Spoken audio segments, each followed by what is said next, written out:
नमस्कार साथियों, आज तक हम लोग चकबंदी अधिनियम के बारे में, सूचना का अधिकार और अन्य विधियों के बारे में जानते आए हैं। वर्तमान में हमारे विभाग के तमाम साथी, हमारे तमाम जूनियर्स राजस्व विभाग में गए हैं। उनके और तमाम कृषकों की मांग पे अब उत्तर प्रदेश राजस्व संहिता पर हम एक पूरी सीरीज लाएंगे वीडियोस की, और आज से उसकी शुरुआत कर रहे हैं। उत्तर प्रदेश राजस्व संहिता बनी क्यों, उसके उद्देश्य क्या हैं, किन कारणों से बनी, उनको हम डिस्कस करें। इससे पहले हम ये बता दें कि जब भी कोई बिल सदन द्वारा पारित किया जाता है, विधानसभा द्वारा पारित किया जाता है, तो उसको अनुमोदन के लिए, अनुमति के लिए भारत के राष्ट्रपति महोदय के पास भेजा जाता है, और भारत के राष्ट्रपति महोदय संविधान के आर्टिकल 201 के तहत अनुमति प्रदान करते हैं या निर्णय लेते हैं। तो राजस्व संहिता जो है, इस बिल को भी राष्ट्रपति महोदय के पास भेजा गया था, और उन्होंने इसको 29 नवंबर 2012 को अनुमति प्रदान की, और उसके बाद 12 दिसंबर 2012 को जो है ये गजट में प्रकाशित हुआ। ये क्यों राजस्व संहिता बनाने की जरूरत क्यों पड़ी? पहले से तमाम सारे अधिनियम चल रहे थे, अंग्रेजों के समय से ही, जो भू राजस्व के संबंध में या भू खातेदारों के संबंध में तमाम अधिनियम चल रहे थे।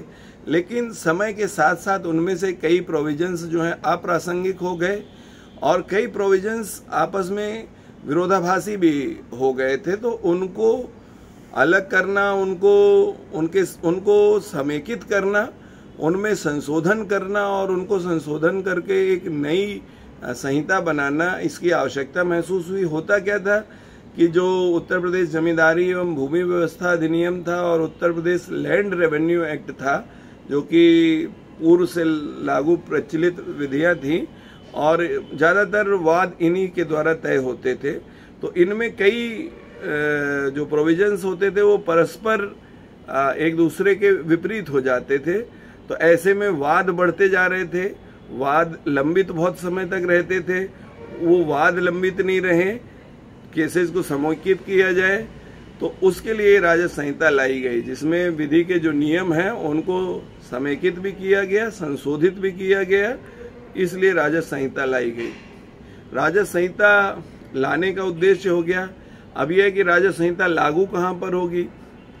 राजस्व संहिता पूरे उत्तर प्रदेश में लागू होगी। इसका नाम क्या हो गया? अध्याय 1 में नाम ही है।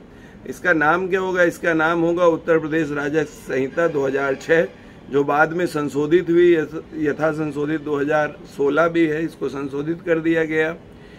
पूरे उत्तर प्रदेश में लागू हो गई ये। कब से लागू हुई ये? तो 18 दिसंबर 2015 को कुछ प्रोविजंस इसके जो हैं वो प्रभावी हो गए थे। जैसे 1 है, 4, 5, 6, 7, 8, 9, 10, 11, 12, 13, 14 आदि कुछ प्रोविजंस जो हैं वो 18 दिसंबर 2015 से ही लागू हो गए थे। लेकिन सारे प्रोविजंस जो हैं वो 11 फरवरी 2016 से लागू किए जा सके। इसलिए ये माना जाए कि उत्तर प्रदेश राजस्व संहिता जो है 11 फरवरी 2016 से लागू हुई। एक बात और यहाँ पर हम डिस्कस करना चाहेंगे कि अगर कोई वाद 11 फरवरी 2016 से पहले लंबित था, तो क्या उसमें उत्तर प्रदेश राजस्व संहिता लागू होगा? तो माननीय उच्च न्यायालय ने इसके संबंध में निर्णय दिया है, और विधि भी है कि अगर 11 फरवरी 2016 से पहले का कोई वाद लंबित है, तो उसमें उत्तर प्रदेश जमींदारी विनाश एवं भूमि व्यवस्था अधिनियम की ही विधियां लागू होंगी। और इसके अध्याय आगे आते जाएंगे, हम उनको आगे पढ़ते जाएंगे।